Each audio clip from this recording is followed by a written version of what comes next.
There's a particular sound a town makes when it decides it doesn't want somebody. It isn't shouting. Shouting would be kinder. It's the sound of doors easing shut one porch at a time, of conversation dropping half a note lower as a stranger passes, of boots that suddenly find somewhere else to be. I heard that sound the morning the stage brought her in, and I'd have paid it no mind. I had a sick calf, a busted fence, and a girl at home who'd started leaving an empty chair pulled out at supper like she was expecting a guest who never came. But my daughter saw the woman before I did. And the thing my daughter said, the thing she whispered, small and certain, with her cold hand wrapped around two of my fingers, that's the thing I still can't set down, all these years later, no matter how many pages of this ledger I fill trying to. I've written down cattle counts and rainfall and the day my wife died. I never could write down the truth of that morning right. So I'll just tell it to you plain, the way it happened, and you can decide for yourself what kind of praying gets answered out here on the edge of nowhere. Let me start where it started, with the rain that wouldn't come and the woman nobody would touch. The calf died at 4 in the morning, and I was still holding it when I heard the stage come in.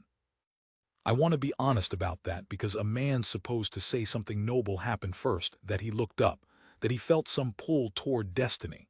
Nothing like that. I was on my knees in the mud of the far pen with a dead heifer calf across my thighs, and my hands were shaking, and I was too tired to even swear about it. Third one that spring. The drought had turned the grass to wire and the cows to leather, and the young ones just couldn't hold on. I'd sat up with this one all night, thumbing warm mash into its mouth, rubbing its ribs, talking to it low like a fool. And it died anyway, sometime while I'd let my eyes close, so that I woke to a weight gone still. You keep a ledger long enough, you learn there's things you don't put a number to. I didn't write that calf down. I laid her in the wagon to bury later, and I stood there in the gray with my chest gone hollow, and that's when I heard the wheels and the 6-up team coming down the Butte Road into town, harness jangling, the driver hollering the brake. My place sits close enough to Redemption, that's the town, and yes, I know how the name reads, some circuit preacher's idea of a joke that stuck, that I can hear the stage most mornings if the wind's right. Usually I don't look up. That morning I looked up. I don't know why. Maybe a man who's just watched a thing die wants to see something arrive. By the time I'd washed the mud off and driven the wagon in for feed, I'd told myself to forget. The stage was long emptied, and the street had gone strange. You have to understand Redemption to understand what strange looks like there. It's a one-street town, mostly. Mercantile church, the land office, Halloran's saloon, a smithy, a boarding house run by the widow Pruitt that everybody just calls the boarding house like there's only one widow in the world. 40 families, give or take, most of us scraped thin by 3 dry years. On a normal morning, the streets got a rhythm to it. Women at the mercantile, kids underfoot. Men leaned on the rail outside Halloran's arguing about whether they couldn't change. Ordinary noise. That morning the street had gone quiet the way a room goes quiet when someone said a thing they oughtn't. There was a woman standing outside the boarding house. She had a carpetbag at her feet and a smaller case in her hand, and she was dressed in mourning, not fine mourning, not the black silk the banker's wife wore to funerals, but the worn, twice-turned black of a woman who'd been in it a long while and couldn't afford to move on to gray. Her bonnet had seen better years. She stood very straight. That's the thing I noticed first, before her face, the straightness of her, the way she held her chin level while a dozen people found reasons not to look at her. Because they weren't looking at her. That was the strange. Mrs. Ackley crossed clear to the other side of the street with her basket. Tom S., the smith, stepped back into his dark doorway. 2 of the Cowboy boys stood by the rail and stared, the way boys do, until their mother came out of the mercantile and steered them off by their collars, and as she went she gave the woman a look I knew. I'd seen it on faces at church. It was the look you give a thing you've already decided about. I didn't know her from Eve, but I knew that look, and something in me, tired, hollowed out, still smelling of the dead calf, got its back up. I pulled the wagon in at the mercantile rail, and I'd have gone on inside and stayed out of it. I truly would have, except I had Nell with me. I should have told you about Nell first. Everything true in this story is really about Nell. She was 6 that spring, going on 7, and she was mine and Sarah's. And Sarah had been 3 years gone, died the same winter the drought started, like the sky decided to go dry the day we put her in the ground. Nell didn't much remember her mother. That was the wound of it that I couldn't reach. She had a face she'd made up out of the daguerreotype and a couple of stories, and she'd taken to certain habits I didn't know how to break and didn't have the heart to. She set an extra place at supper. She'd learned her prayers from Sarah's little Bible, and she said them fierce, eyes screwed shut, and the last few months I'd started catching the shape of what she was praying for. Not out loud. She'd gone private about it.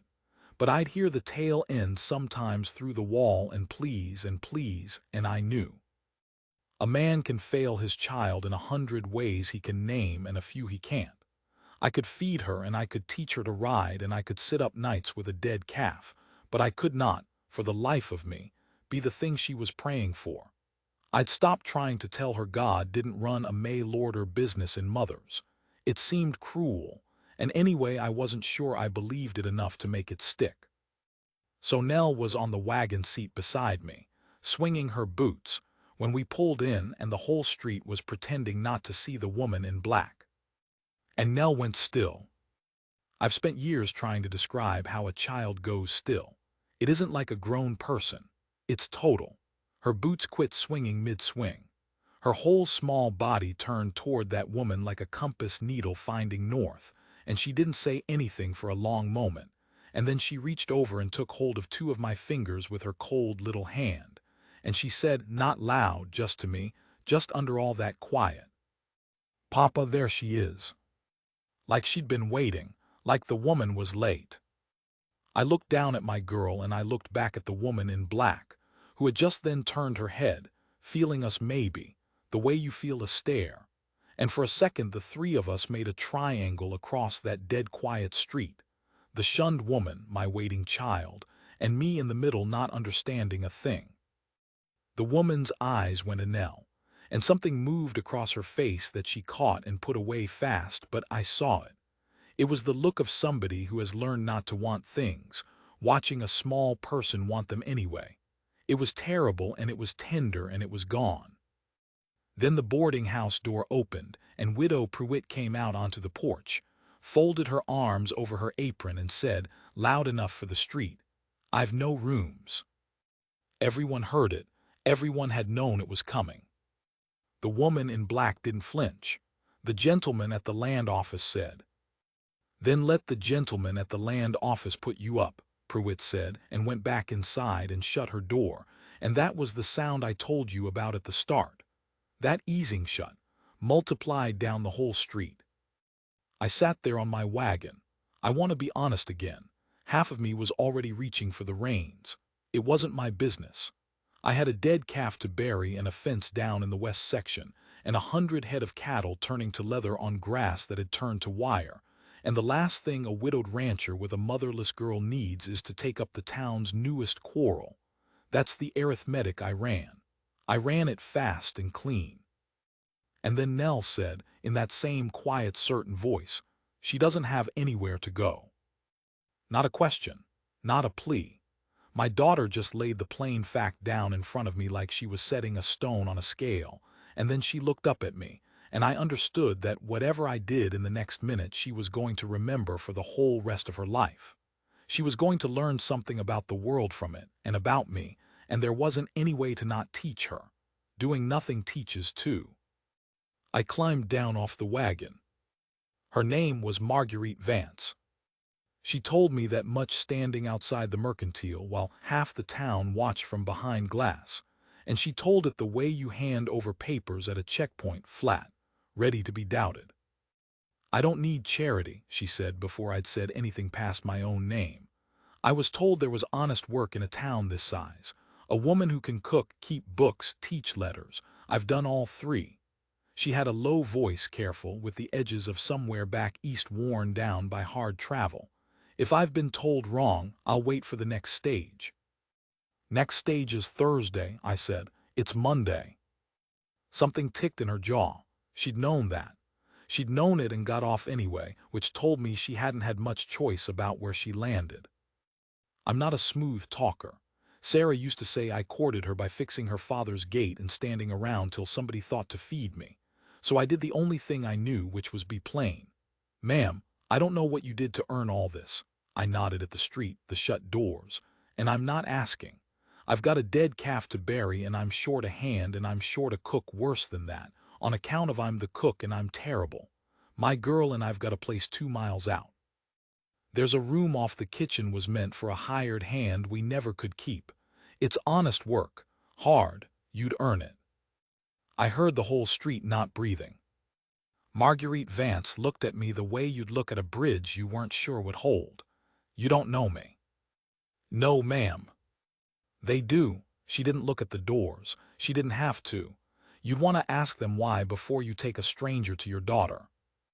And there it was, she'd said daughter, and I hadn't. She'd clocked Nell on the wagon seat, and instead of using the girl to soften me the way a schemer would, she was warning me off with her. That did more to settle my mind than any reference letter could have. I generally find, I said, the whole street's opinion of a person tells me more about the street than the person. It wasn't wisdom. I wish I could claim it as wisdom. It was mostly stubbornness, the same stubbornness that had me sitting up all night with a calf that any sensible man would have let go. But she heard it, and for just a second the straightness went out of her spine, just a little, like a woman setting down a bag she'd been carrying a long way. Then she picked it back up. Her actual carpetbag, I mean, and her chin. I'll earn it, she said. I don't take what I don't earn. That was the second time she'd said as much in 5 minutes. I've thought about that a lot since. A person who's been made to feel like a beggar says that. A person who's had things taken from them and been called a thief for wanting them back says that. I didn't know her story yet, but I knew that much of the shape of it just from how hard she held on to owing nobody. Nell had climbed down off the wagon by then and come to stand against my leg, and Marguerite Vance looked down at her, and my girl looked up, and neither of them said the enormous thing that was in the air. Nell just held out her hand. She had a way of doing that formal, like she'd read about manners in a book, and said, "I'm Nell. That's a good bag. It's got flowers." The carpetbag did have flowers, worn near to shadows. Marguerite crouched down to my daughter's level, careful of her skirts in the dust, and I watched her decide something. "It was my mother's," she said. "The flowers are called columbine. She grew them." "We don't have flowers," Nell said. "It's too dry." "Then we'll have to be the flowers," Marguerite said, and I don't think she meant to say it. I think it fell out of some old soft place before she could stop it. She stood up quick and brushed at her skirt and got her face back level and said to me, businesslike, "You said a room off the kitchen." "I did." "And wages." I named a figure. It was fair. It was maybe a hair better than fair, because I'm not much of a haggler, and because a dead calf makes a man loose with money that suddenly seems small against the things it can't buy. She considered it. "Half," she said. "Ma'am." "Half, until you've decided I'm worth the whole. I won't have you paying for a mistake." And that settled it, because you cannot argue a person into taking more money than they'll allow themselves, and I've never in my life met a schemer who bargained herself down. I loaded her 2 bags into the wagon next to the dead calf under its tarp, and I helped her up onto the seat, and Nell scrambled up between us like it was the most natural arrangement in the world, and we drove out of Redemption with the whole street watching, and not one door opened, and not one soul said goodbye. We were near a mile out before I trusted myself to ask. "You want to tell me," I said, "or you want to let me be surprised?" Marguerite was quiet long enough that I thought she wouldn't answer. The wagon creaked. A hot little wind came up off the flats and turned the dust into snakes that ran ahead of us down the road. Then she said, looking straight out at the mountains, "My husband was a doctor, in a town not unlike that one 4 counties east. There was a fever came through 2 winters ago. Diphtheria." She said the word like it still had teeth. "He worked it till he dropped." He caught it himself in the end, and he didn't linger a breath. Before he did, 3 children in that town died under his care, and a fourth, the banker's son. I waited. The banker decided my husband killed his boy. Through carelessness, he said. He had other words. Her hands were folded very tight in her lap. There was no carelessness. There was a doctor with 60 patients and one of him, choosing which house to be at when. He chose the poor family's cabin over the banker's fine house one night because the poor family had 3 sick and the banker's boy had 1. And by morning the banker's boy had turned, and my husband couldn't be 2 places, and she stopped. Started again flatter. The banker owned the town. When Thomas died, the debts he'd forgiven the poor folks got called in on me, and the story got told the banker's way, and I was invited to leave, repeatedly, until leaving was the only door still open.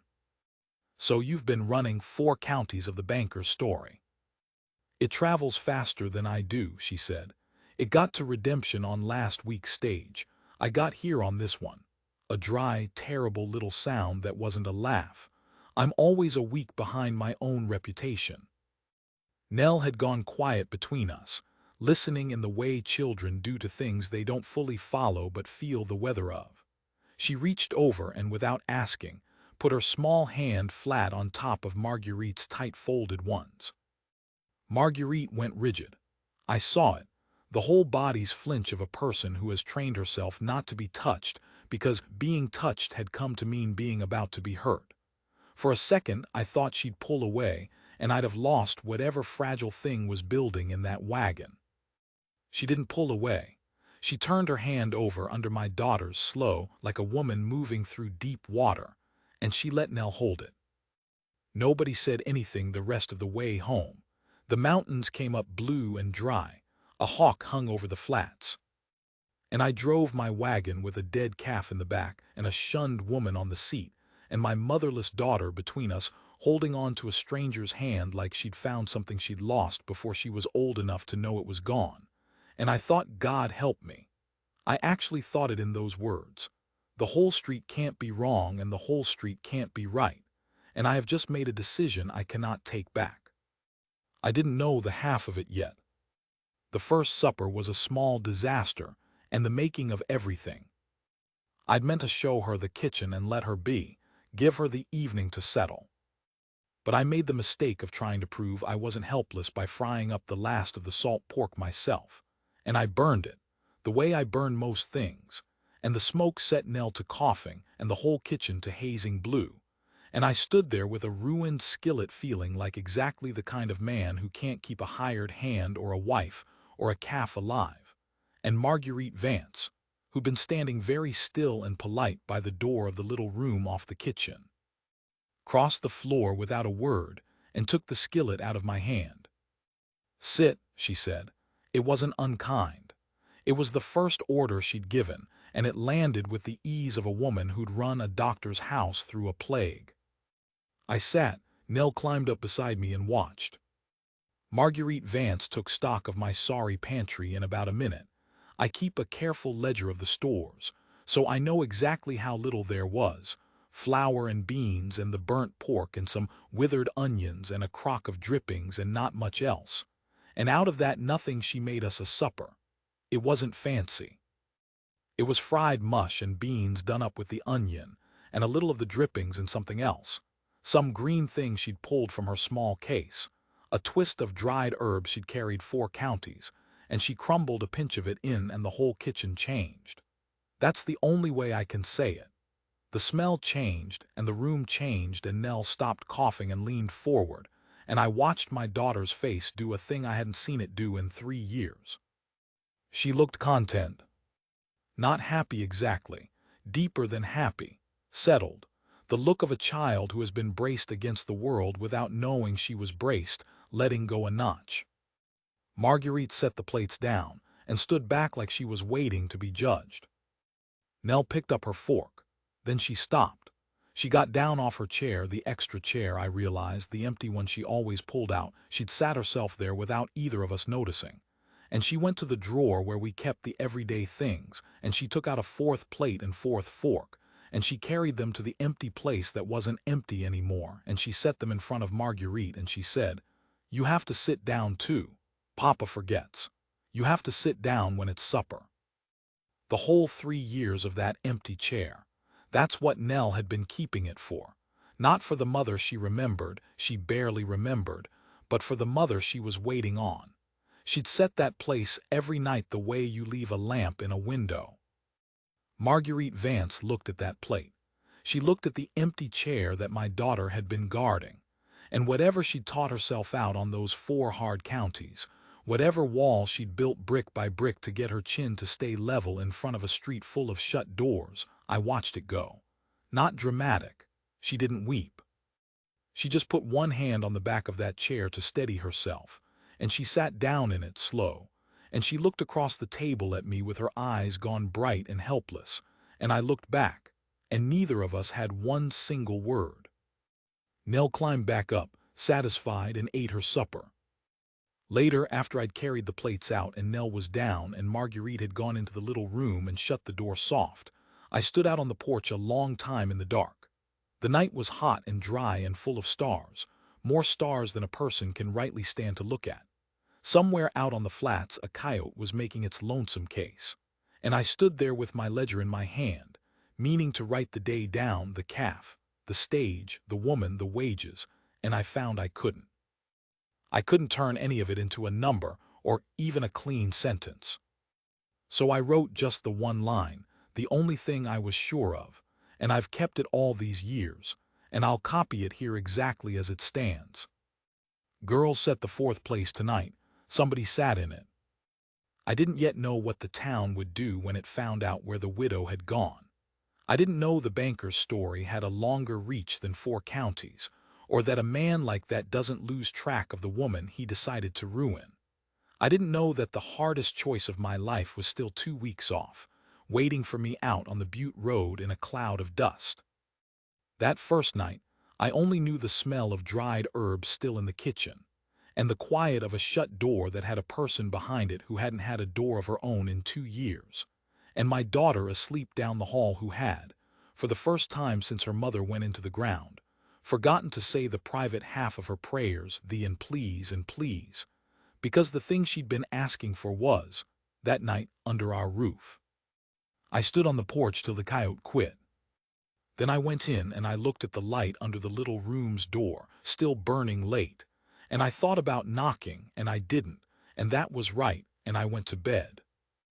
Word got to me the way bad news always does out here, sideways, through a man who didn't want to be the one carrying it. It was the following Saturday, near 2 weeks into it, and I'd gone into Redemption for nails and a sack of cornmeal and to see about the fence wire I'd ordered. Marguerite hadn't come.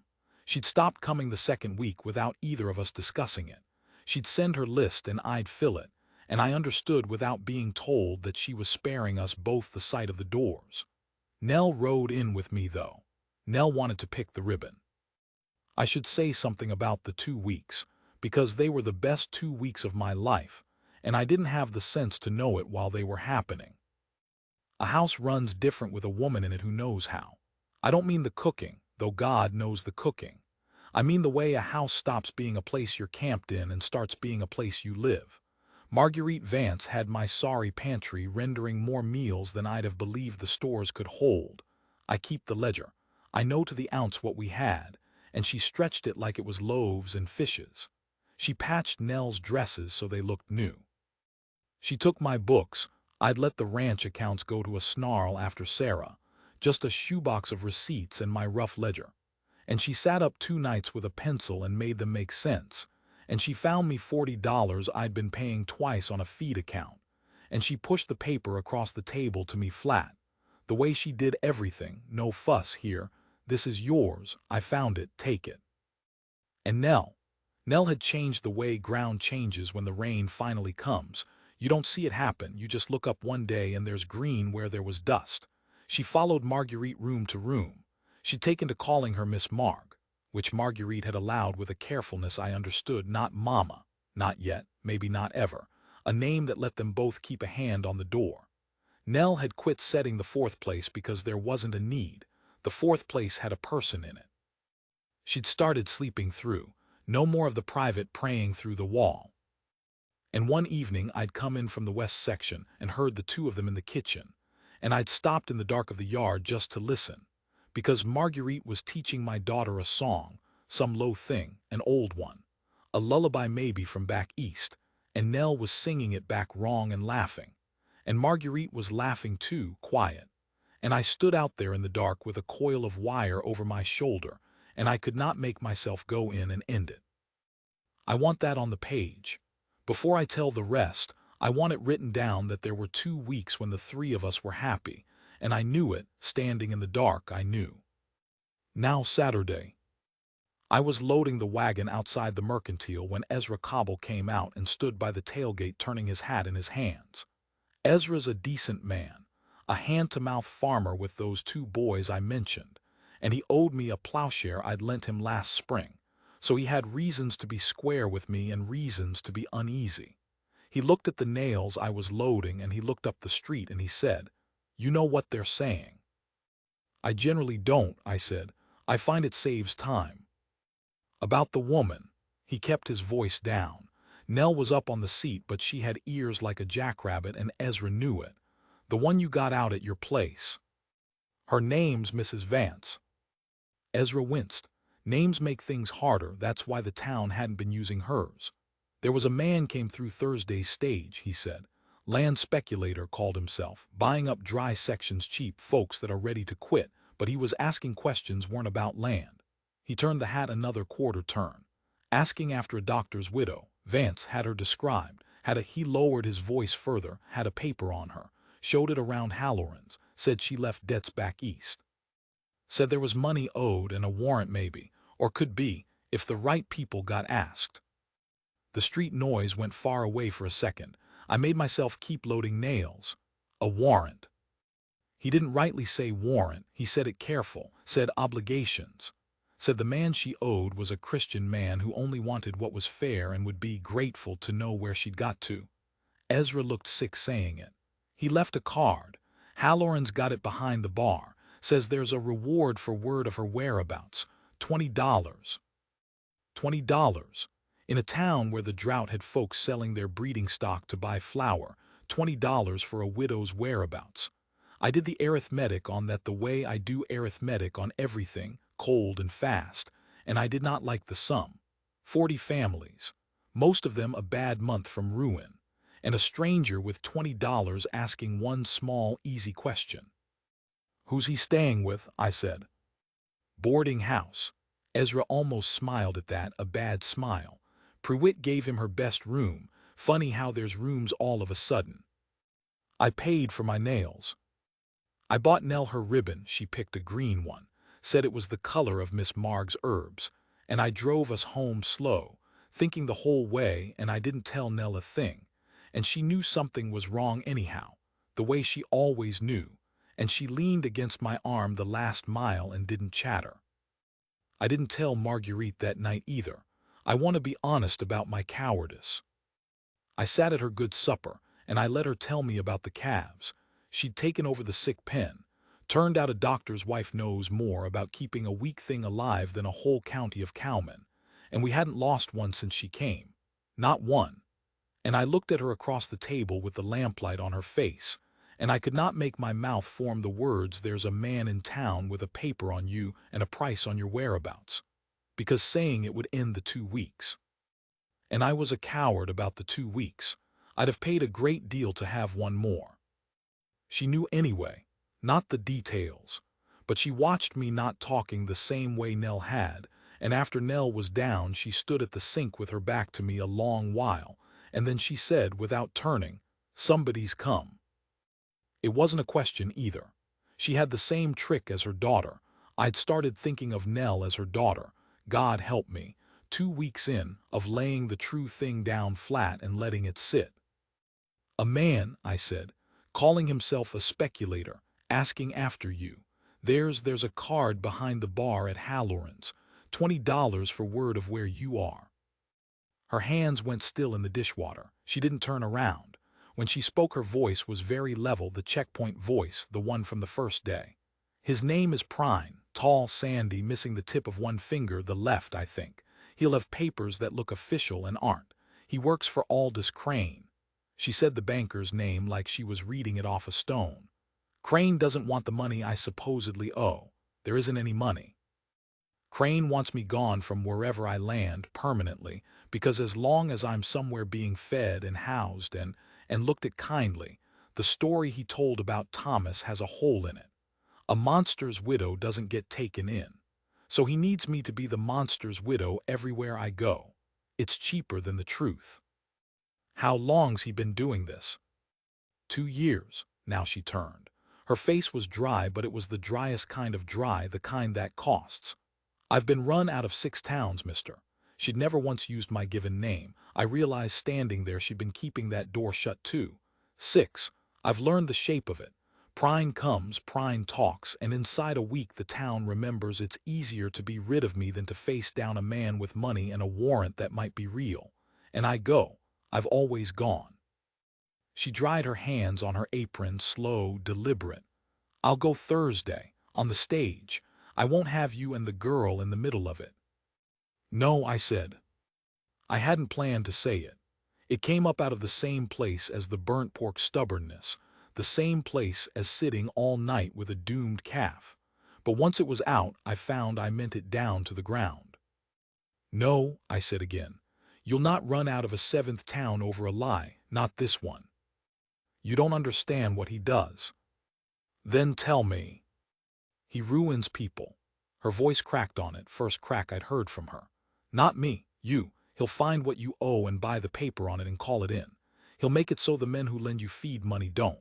He'll put it about that you're a man who houses a fugitive and a debtor, and this town's already got its mind half made. It's a small step from shutting a door on me to shutting one on you, and you've got a child and a ranch and 3 dry years already at your back. She was breathing hard. I have watched a good town turn into a mean one in 9 days, mister, over less than this. I will not stand here and watch it happen to yours, to hers.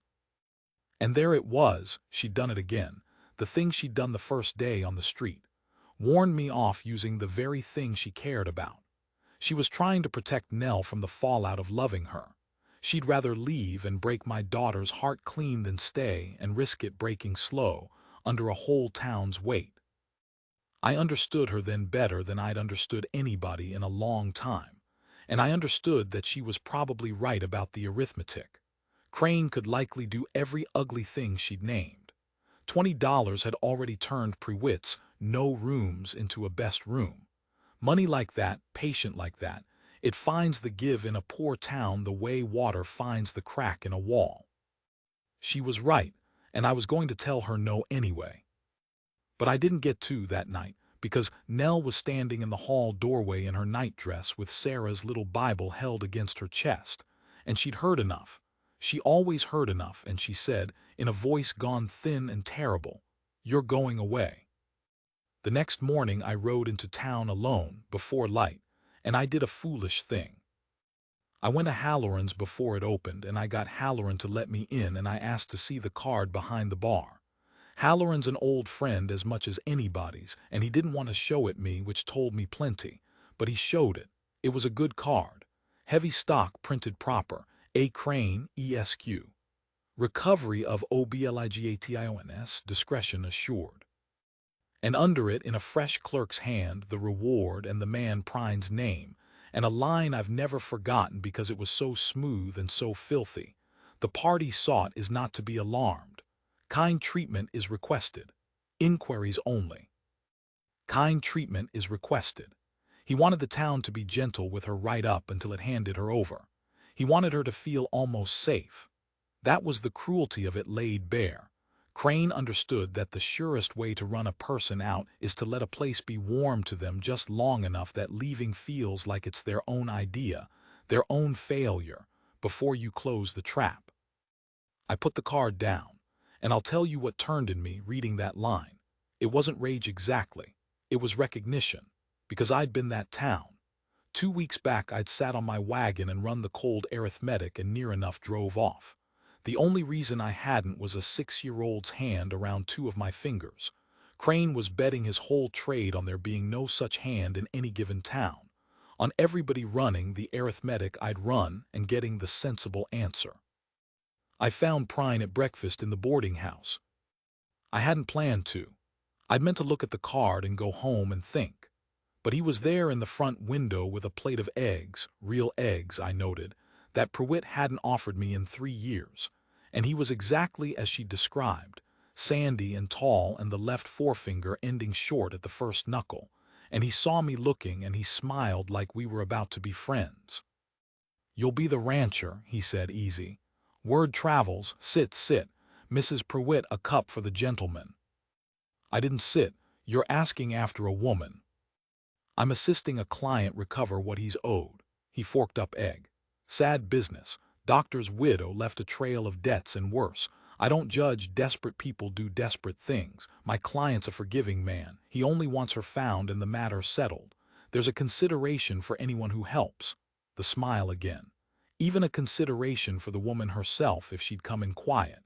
He'd see her set up decent somewhere out of the way. It needn't be ugly." It needn't be ugly. Same card, spoken aloud.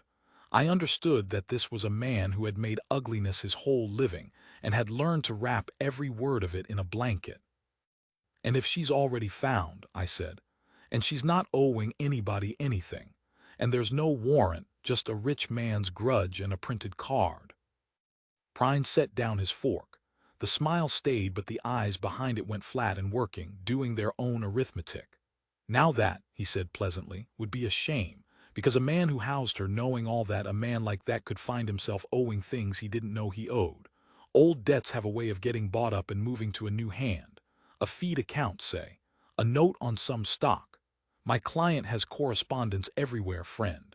It's a wide country, but it's a small one." He picked his fork back up. "But that's all hypothetical. Nobody wants ugliness. You seem a sensible man with a child to think of. I'm sure whatever woman you've got cooking for you, you'll do the sensible thing by your girl." There it was.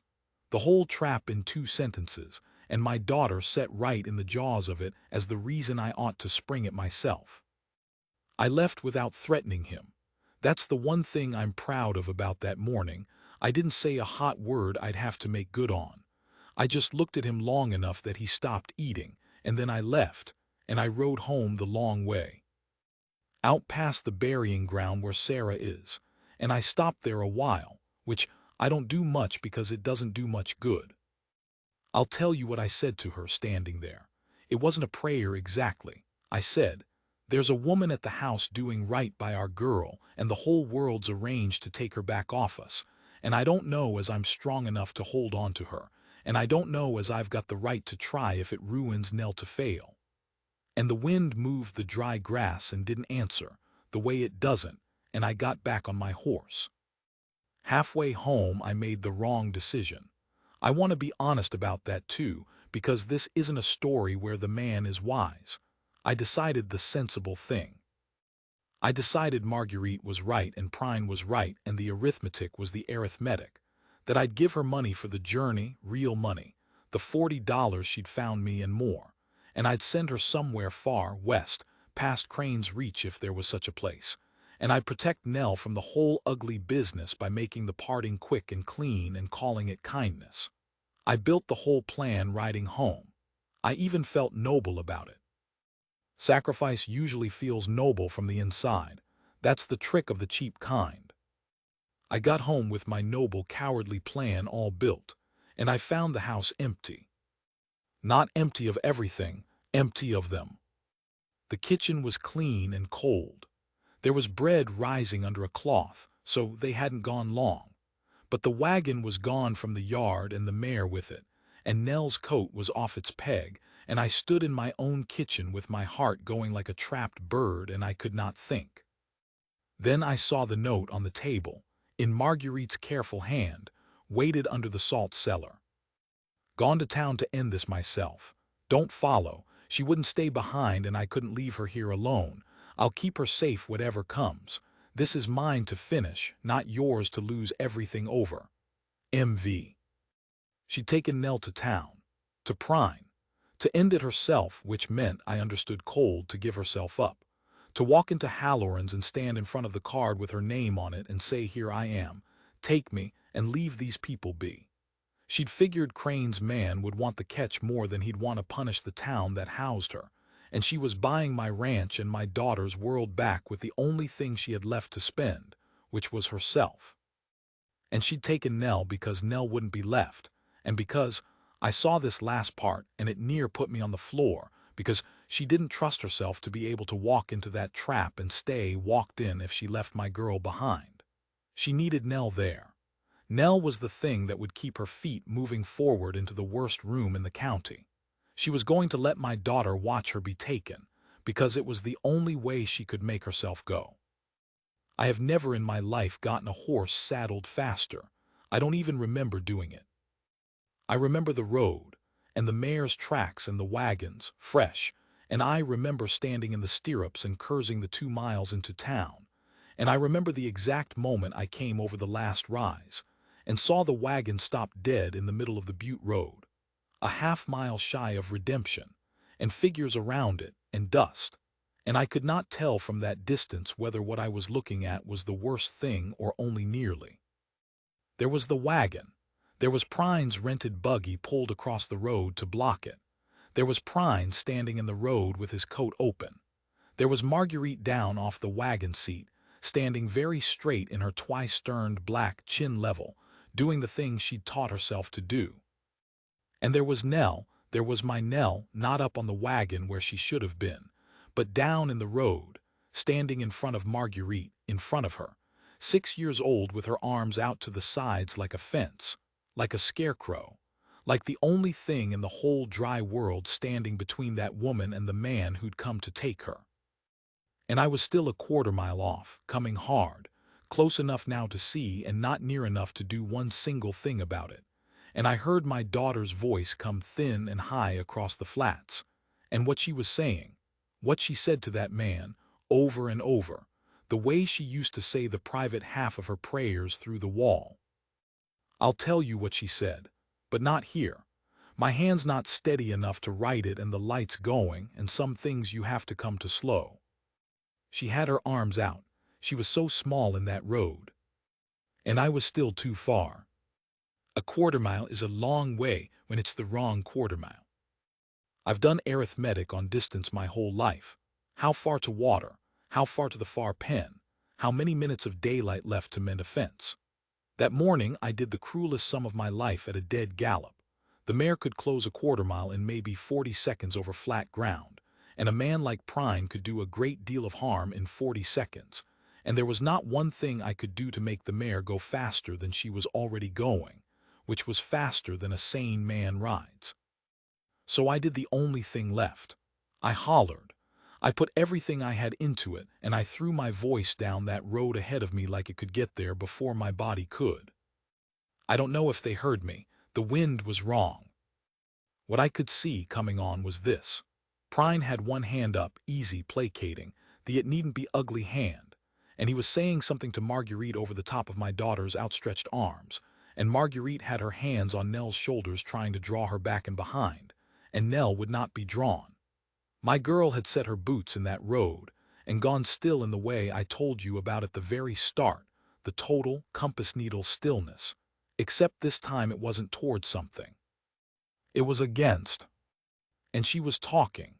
I got close enough to hear it, finally, the last 100 yards, and I'll set it down now the way I couldn't before, because you've come this far with me and you've earned the whole of it. She was saying, "You can't have her, you can't have her, I prayed for her, you can't have her, I prayed." Over and over. Not crying, that was the thing that broke me, she wasn't crying. She'd gone past crying into some fierce flat certainty older than 6 years. I prayed for her. Like that settled it. Like she'd filed the paperwork with a higher office than Crane's and the matter was closed. My daughter had spent 3 years asking God for a mother, private, through the wall and please, and the mother had come. And now a sandy man with a printed card was standing in the road proposing to take the answer back. And Nell had brought the whole weight of 3 years of praying and set it down in the dust between them and dared him to step over it. Prine looked for 1 second like a man who did not know what to do.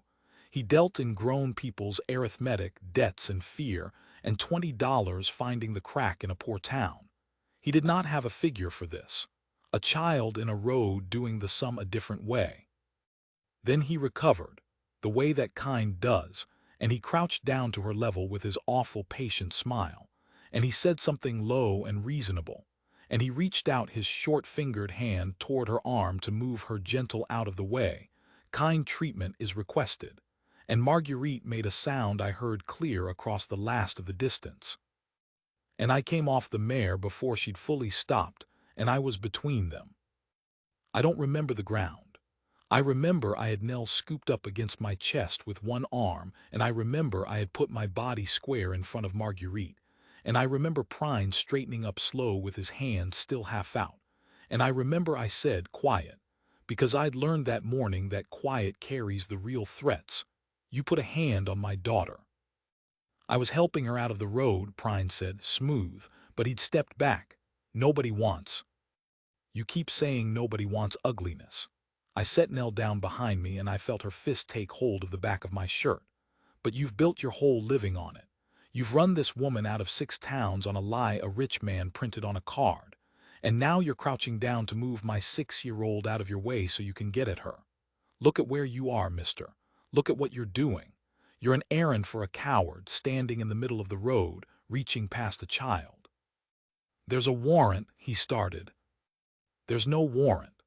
I said it flat and certain even though I didn't fully know it because Marguerite had said it and I decided to believe her all the way down, and there's a kind of certainty you can build out of pure decision. "There's a card, discretion assured, recovery of obligations." I read it. It's a nice card. It's not a warrant and Crane's not a court, and you're not a lawman, you're a man with a buggy and a printed lie. And you are standing on a public road blocking a wagon and laying hands on a child. And I've got a witness. I hadn't. I had a widow and a 6-year-old. And there's a real marshal rides through redemption first of every month. And I will by God have him here to look at your paper and your finger and your $20 reward and ask you which court issued it. Here is the thing about men like Prine. They are only brave when the arithmetic is safe. He'd figured a poor dry town and a sensible rancher with a child to lose and a woman already half beaten. He had not figured being made to stand still, in the open, in daylight, and be described plainly for what he was. The whole business worked on nobody saying the true thing out loud. I'd said it out loud. And I watched him run his own sum. The cost of pushing this against a man who clearly would not be sensible, in a public road, with a marshal invoked. And I watched him decide it wasn't worth his $20 and Crane's grudge. Not today, not like this.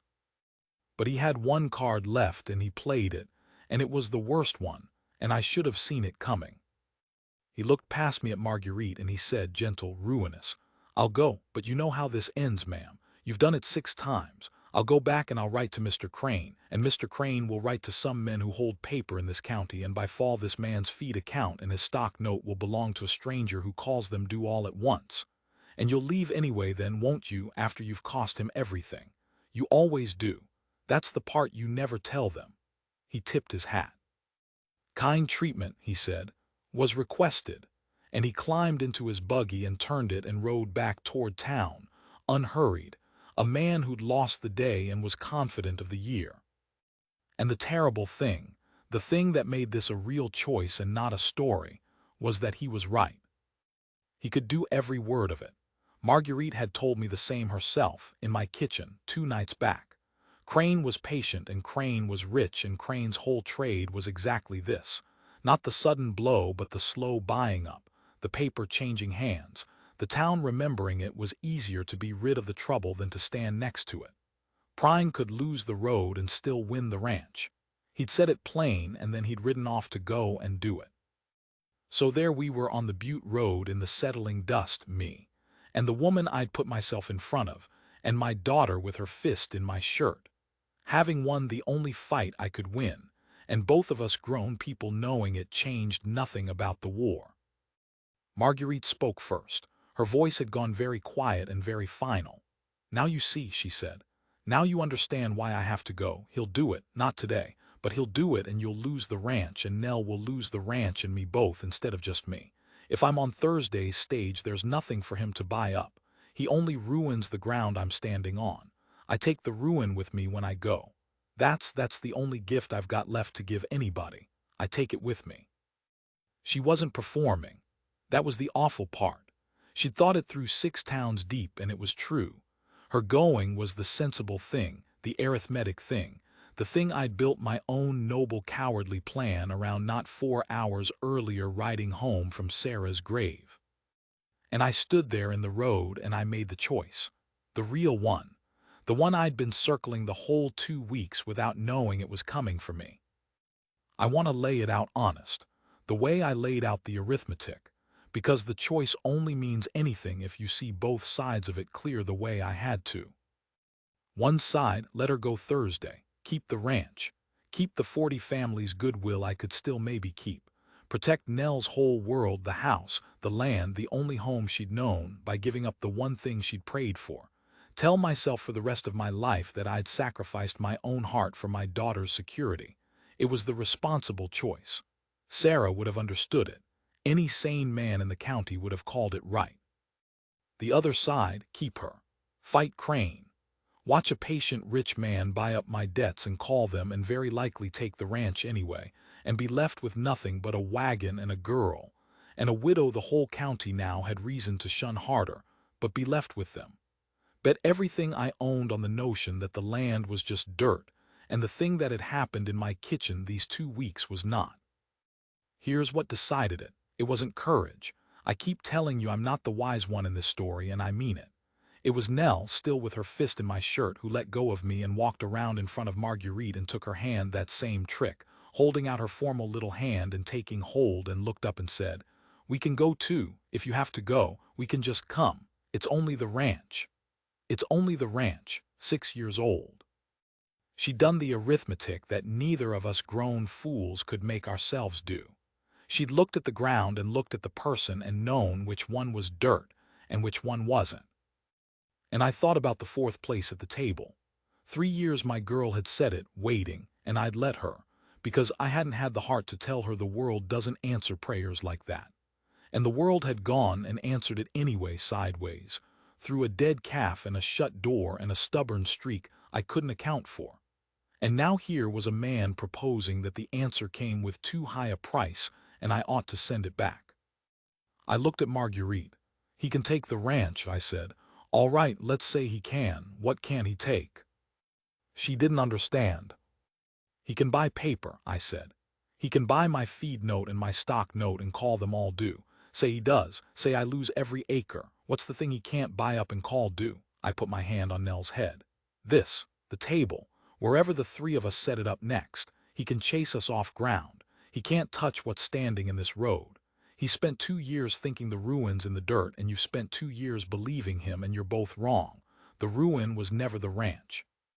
It was you being alone at the end of it, and you're not going to be alone at the end of this one." I heard my own voice go rough and I let it.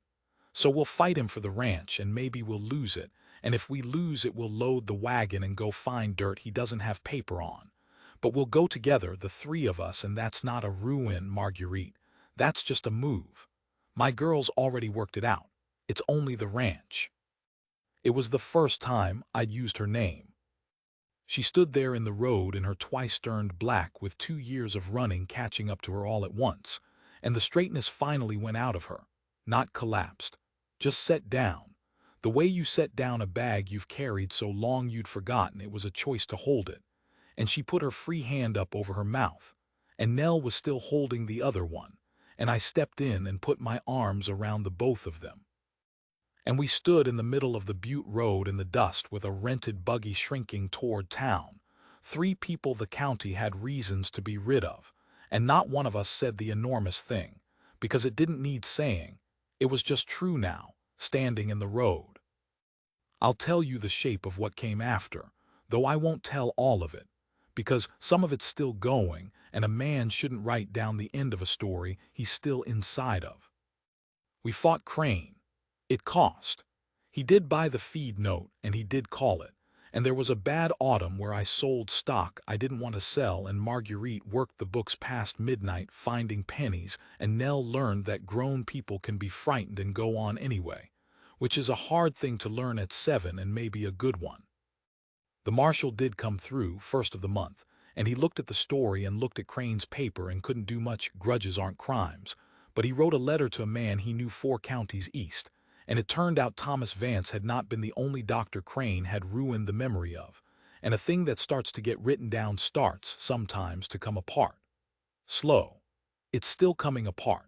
Crane's a patient man, and so, it turns out, I keep a ledger. The town, I'll say this for redemption, and it surprised me. Ezra Cobble came out first, brought the plowshare back and stayed to mend fence and wouldn't take pay, and where one door opens on a one-street town the others get curious. It went slow. Pruitt never did come round, and there's 2 or 3 families still cross the street. But the drought broke that next spring. The rain finally came in April like it had just been waiting for permission. And there's a thing about a whole valley getting saved at once that makes people generous who weren't.